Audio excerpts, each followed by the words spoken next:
লিটন দাসের অপেক্ষা, ট্রফিটা হাতে ছুঁয়ে নেওয়ার অপেক্ষা, ম্যান অব দ্য সিরিজ হয়েছেন, যে ট্রফিটা পেয়েছেন টি-20 সিরিজের জন্য সেটার জন্য অপেক্ষা। তার উপর দ্বিতীয় ম্যাচে হয়েছিলেন ম্যান অব দ্য ম্যাচ, আরও একটা ট্রফি যোগ হলো। সে দুটো ট্রফি নিয়ে লিটনের হাঁটা শুরু। শ্রীলঙ্কাকে তাদের মাটিতে প্রথমবার সিরিজ হারানোর যে ট্রফি, এরপর সেটা চলে গেল মিরপুরে অথবা টিম হোটেলে, অর্থাৎ যেখানে কিডব্যাকগুলো যাচ্ছে। লিটনের এই লুক কিংবা এই হাসি দুটোই ফটোগ্রাফারদের দিকে তাকিয়ে। লিটন যখন বিমানবন্দরে নামলেন তখন তার ছবি তোলার আবদার ফটোগ্রাফারদের, তখন ক্যাপ্টেনের মুখে এভাবেই ছিল হাসি, পাশাপাশি ছিল ভক্তদের ছবি তোলার আবদার। সেটাও লিটন হাসি মুখেই মিটিয়েছেন। যেমনটা দলের আবদার ছিল তার কাছে বড় রান, ভক্তদের আবদার ছিল তার ব্যাটে হাসি, সবই যেন এই ছবিগুলোরই প্রতিচ্ছবি, রূপক অর্থে সেটা বলাই যায়।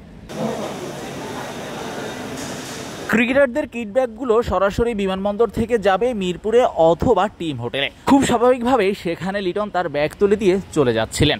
আর পথিমধ্যে সেলফির আবদার তো ছিলই, সেগুলো মেটানো লিটনের যেন একটা দায়িত্বে পরিণত হয়েছিল, ছবি তোলার আবদার মেটানোটাই। এরপর লিটন গাড়িতে ওঠার জন্য বেরিয়ে গিয়েছিলেন, কিন্তু কিছুক্ষণ পর তার মনে হলো তার যে ট্রফি তিনি পেয়েছেন ম্যান অফ দ্য সিরিজের জন্য সেটা রয়ে গেছে।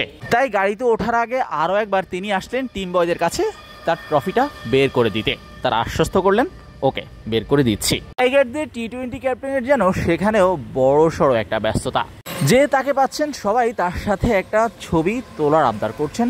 লিটনও খুব হাসি মুখে ঠান্ডা মাথায় সেই আবদারটা মেটাচ্ছেন।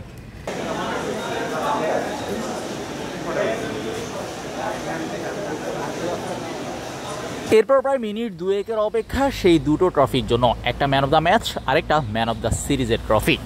বড্ড দুঃসময়ে তার ব্যাটে রান এসেছে, বড্ড দুঃসময়ে এই ট্রফিগুলো এসেছে, তাই তো সেগুলোকে বাসায় নেওয়ার জন্য লিটনের এই অপেক্ষা ছিল।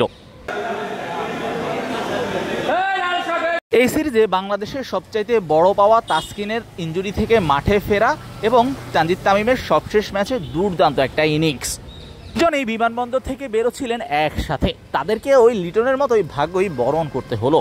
দর্শকদের আবদার তো তাদের কাছে কম না, বিশেষ করে তাসকিন আহমেদ। তাকে পেলে ভক্তরা যে সবসময় আবদার করবেন সেটা তিনি নিজেও নিশ্চয়ই এতদিনে বেশ ভালোই বুঝে গেছেন। স্ত্রীসহ তাসকিন ফিরেছিলেন লঙ্কা দ্বীপ থেকে।